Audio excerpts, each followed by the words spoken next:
Magandang hapon mga kapatid. Parang ang sama ng loob natin na makita na ang magiging Senate President ngayon ay si Vicente Tito Sotto. He is set to become a Senate President again because he has secured the support of at least 13 senators with 15 signatories backing his bid. So tingnan po natin. Here's what likely to take the top spot. So, as majority support, Sotto has gathered enough votes to oust incumbent Senate President Chess Escudero, who has expressed willingness to vacate the position.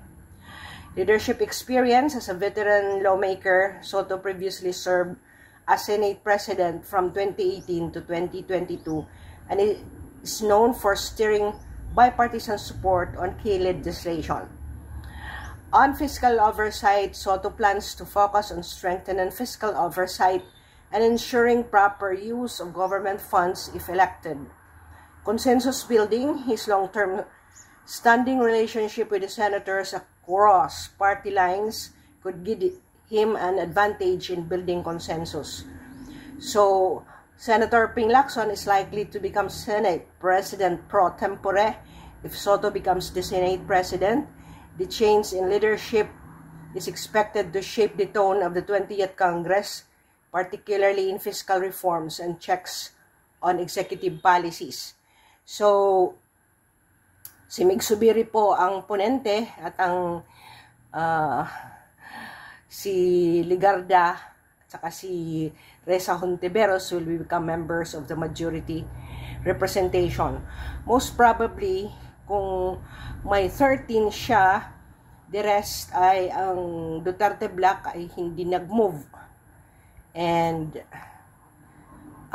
nakakalungkot po ito na pangyayari.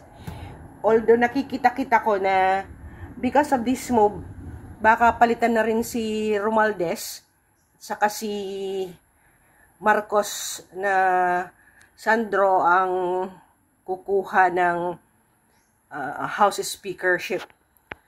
Pag ganito po na pinipersa nilang palitan ang mga matitinong tao, baka nga magkatotoo ang mga hula na baka magkaroon ng EDSA power. Kasi pag ganito, ang intent nakikita na ng mga tao na allegedly Sotto is trying to develop Vico Sotto, yung nephew niya, to become the next contending president against BP Sara. So, of course, these are all speculations, but I don't think people will be happy with these changes. Thank you for commenting, supporting this channel.